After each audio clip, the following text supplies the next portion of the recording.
Hey everybody, how's it going? Welcome to another After Effects CS6 tutorial.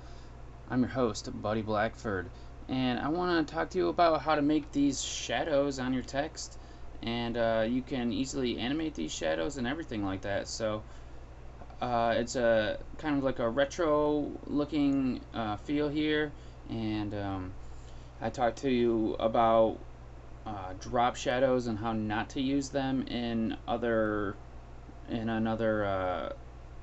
tutorial I had about rules of typography. So this is a way, if you really need shadows, to get around that, because the drop shadow looks like crap and these kind of shadows look cool.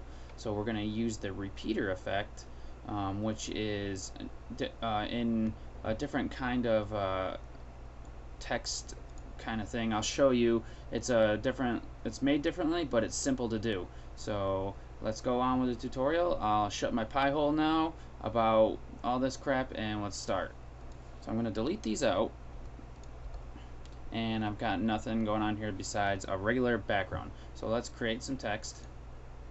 Layer, new text, and shadow mania. Now I'm going to scale this up so we can see it a lot better.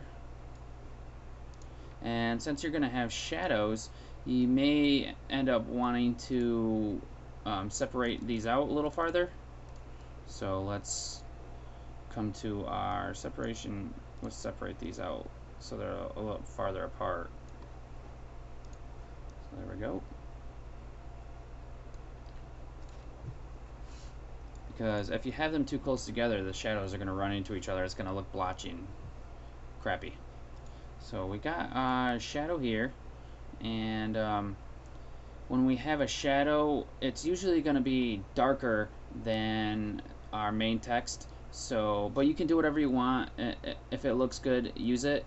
But make sure your regular text here is a lighter color if you want to follow the norm. So let's we're going to right click on our text layer and we're going to create shapes from text.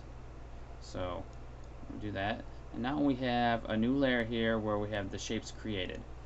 And we're going to turn back on our text layer because it got turned off by clicking on this I button here, and put it on top of the shadow outlines here.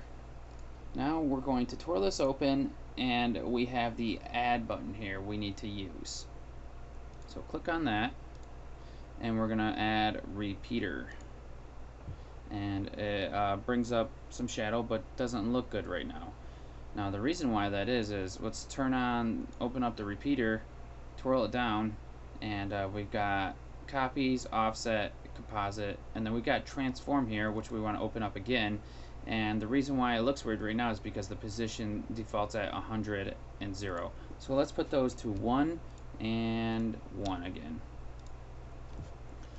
Now we can't really see what's going on too well because they're the same exact color. So if we click on our layer up here and come up to the top, there's fill and stroke and all that stuff. So let's change the fill color here. And I'm going to bring up my color palette so I can make it look nice. Oop. And use my eyedropper tool to bring up something like, here's a red, and I guess I'll make it a little darker. Hit OK. Now we have a little bit of a shadow behind there. But it's not very long or anything like that, but it's still there. So if we want to lengthen the shadow, all we have to do is come to this copies section and increase it. And now, there we go, we've got a longer shadow.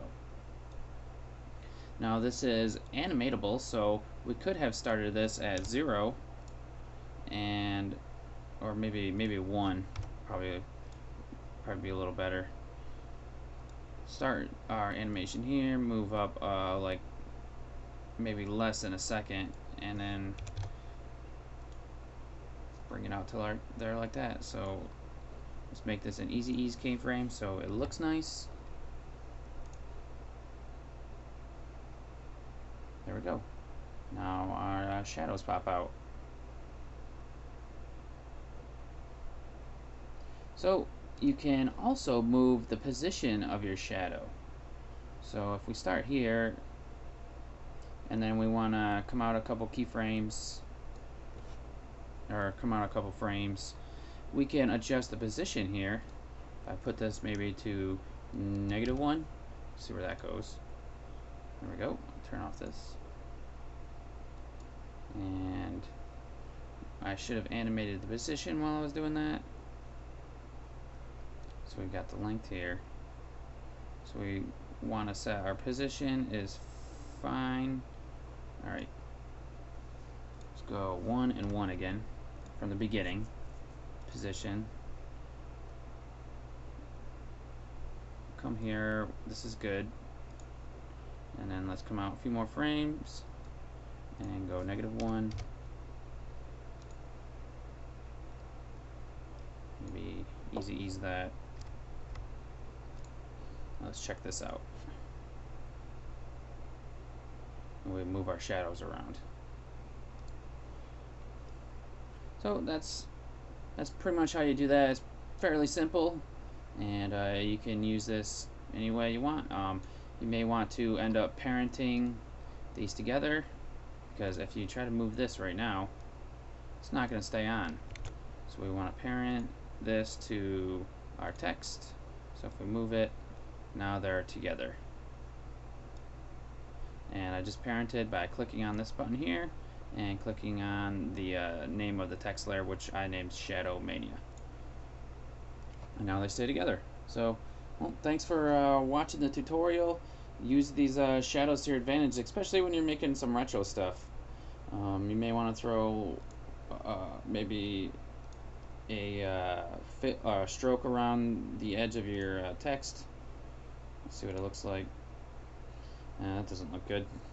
Don't do that. So just keep it like this, and I mean, have a good one, everybody. Thanks for watching this one. Thumbs up if you liked, thumbs down if you hated, and subscribe if you want to see more tutorials in the future.